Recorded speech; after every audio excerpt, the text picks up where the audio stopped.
اعوذ باللہ من الشیطان الرجیم بسم اللہ الرحمن الرحیم ما کان محمد ابا احد من رجالکم ولکن رسول اللہ وخاتم النبیین قال النبی صلی اللہ علیہ وسلم انا خاتم النبیین لا نبی بعدی صدق اللہ العظیم۔ میرے واجب الاحترام ساتھیو، آج 7 ستمبر سن 2020 ہے اور یہ دن ہمیں آج سے تقریباً 46 سال پہلے 1974 کے 7 ستمبر کی یاد دلاتا ہے کہ جب نظریاتی سرحدوں کی حفاظت ہوئی تھی۔ 6 ستمبر جو کل گزرا وہ ہماری جغرافیائی سرحدوں کی حفاظت کا دن تھا، اور 7 ستمبر یہ نظریاتی سرحدوں کی حفاظت کا دن ہے۔ دنیا کا سب سے بڑا ملعون کوئی کافر ہے تو وہ قادیانی ہے۔ کیوں؟ اس لیے کہ ہر کافر وہ اپنے آپ کو کافر تسلیم کر کے، غیر مسلم تسلیم کر کے وہ اسلام کو نقصان پہنچاتا ہے یا نہیں پہنچاتا، لیکن یہ وہ واحد کفر کا فرقہ ہے جو اسلام کا لبادہ اوڑھ کر، اسلام کی چادر اوڑھ کر، اسلام کا نقشہ چہرے پہ سجا کر اسلام کو کھوکھلا کر رہا ہے۔ اور علامہ اقبال رحمہ اللہ نے کہا تھا یہ قادیانی وہ لوگ ہیں جو ملک و ملت دونوں کے غدار ہیں۔ میرے ساتھیوں، اللہ کے نبی صلی اللہ علیہ وسلم نے اپنے گستاخ کو کوئی معافی نہ دی۔ ابن قتل ہے، کعب بن اشرف ہے، فتح مکہ کے موقع پر نبی کریم صلی اللہ علیہ وسلم نے سب کے لیے عام معافی کا اعلان کر دیا۔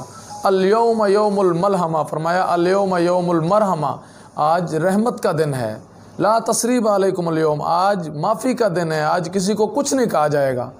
لیکن نبی کریم صلی اللہ علیہ وسلم سے کہا گیا کہ جن 5-6 لوگوں نے، جن میں ایک عورت بھی تھی، انہوں نے بیت اللہ کی غلاف کی چادروں سے چمٹے ہوئے ہیں، وہ کہتے ہیں کہ یہ امن کی جگہ ہے۔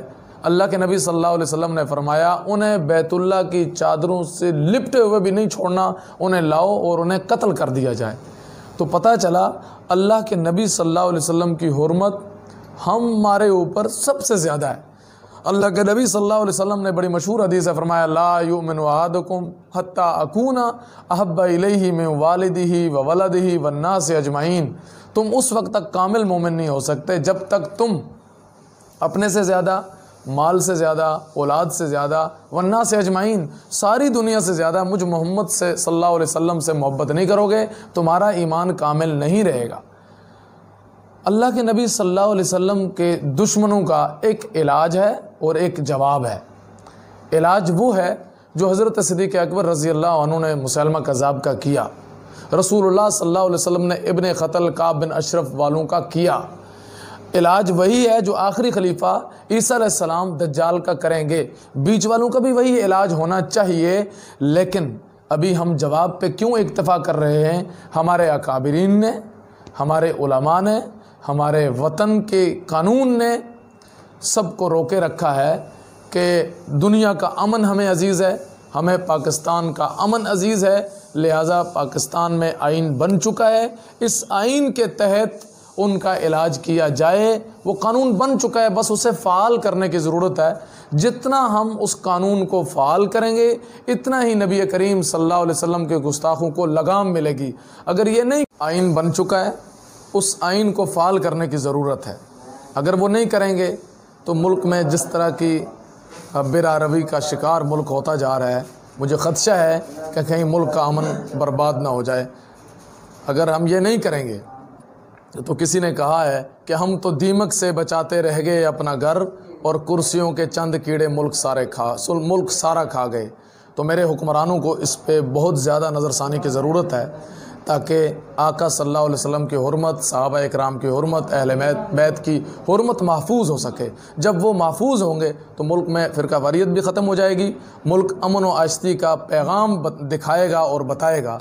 تو 1974 کا دن یہ 7 ستمبر آج ہمیں یاد دلاتا ہے، اور میں سلام پیش کرتا ہوں جناب ذوالفقار علی بھٹو کو کہ جس کو یہ سارا کریڈٹ جاتا ہے، اور ان کے ساتھ اس وقت کے پارلیمنٹ کے علماء مفتی محمود صاحب رحمۃ اللہ علیہ، یوسف بن نوری رحمۃ اللہ علیہ، شاہ احمد نورانی رحمۃ اللہ علیہ، اور دیوبند، اہل حدیث اور بریلوی تمام بڑے علماء نے اس میں کردار ادا کیا۔